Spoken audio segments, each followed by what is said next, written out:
Hi, my name is Franklin Neerath. My ancestors are Dutch and Indonesian, but I was born and raised in Suriname, South America, land of mangoes, papayas, and thorns in your foot if you don't watch out. At the age of 15, my dad thought I could use some discipline, so he sent me to a military boarding school in the US. I guess that didn't work out. After 1 year, I decided that this was not my cup of tea, so I finished the rest of my high school years at the American school in The Hague, Holland. The Hague, that's where I live up to now. I have two beautiful children, Jack and Esther, 20 and 18. They could have been for most of you a brother or sister. And I have a beautiful girlfriend named Kari Lieve. She's Norwegian born but raised in Germany. Just shows how multicultural, global, interconnected you can get these days. When I was 28, I finally decided to go to college. I studied commercial economics and communications and graduated in 1996. Because there wasn't any work for a beginner in that area at that time, I went to work as a so-called coordinator community services for juvenile delinquents at the Dutch Child Protection Board, a government body. My work? Well, if kids behave badly, a judge in Holland can impose a sentence on juveniles between the age of 12 and 18 in three ways: jail, a fine, or community service. I was in the community service business, so to speak. Most of the time, a judge imposes a community service sanction, so naughty children, 80% of them adolescents or first offenders, as we call them, get the chance to do community service in order not to go to jail. They can do this in kitchens of hospitals, sports facilities, thrift shops, garages, mosques, city farms, or even help youth workers at community centers in any which way necessary. The community service sanction can vary from 20 to 200 hours. Of course, they get the chance to do this work after school, in weekends or vacations. We don't want them to be absent from school or work. One of the main tasks of my work is to match the child to the work situation which fits best for him or her. In the intake, we try to make a sketch of their life. We look at the home situation, school situation, or work, and spare time, and last but not least, the IQ. A lot of these kids have a mild intellectual disability, as we call it, MID. That's an IQ between 55 and 85. The challenge, so, is how to connect and then where to place these kids for work.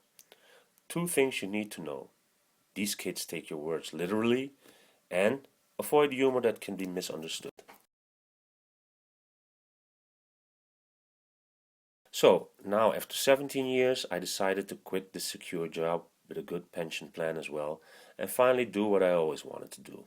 First of all, be free, and second, help kids in need in any way possible. I've always loved the work I did because helping kids, I have noticed through the years, runs through my veins. I I don't know, to be a bad boy of the street myself. Maybe that helped. I decided to set my focus on two things. First, contribute to youth unemployment in general by setting up companies, or rather organizations, that youth can help set up together under supervision of a school or college and myself. And second, in particular, to fulfill the dream that I had for 3 years already. That is to start a care farm, or rather a share farm, a place for youth in need of help. Target groups can be the MID kids, ex-addicts, ex-convicts, community service kids, homeless, youth with psychiatric problems, or any other needy kids. On the other side, the inner target groups are the people that can help the idea succeed. That could be students, youth organizations, governments, or any other person or organization interested in contributing the establishment of it all. In Holland right now, a lot of municipalities, because of economic cuts, are getting rid of city farms, or children farms as we call them here, and they are looking for new owners or managers. So opportunity knocks, and it doesn't take much to turn these into a share farm, you see.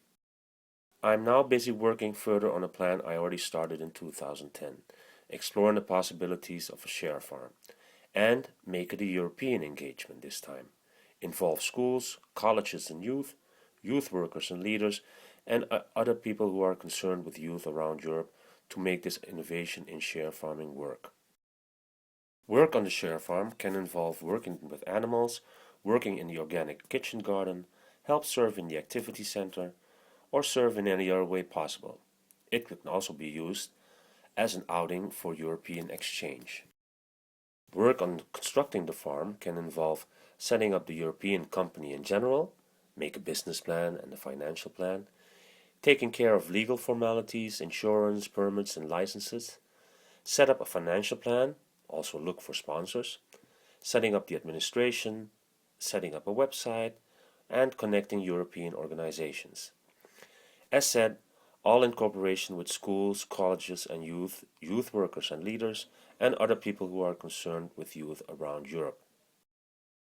My goal, in the end, to help exchange knowledge in how to deal with our little brothers and sisters in need who we so care for. Yours truly, Franklin.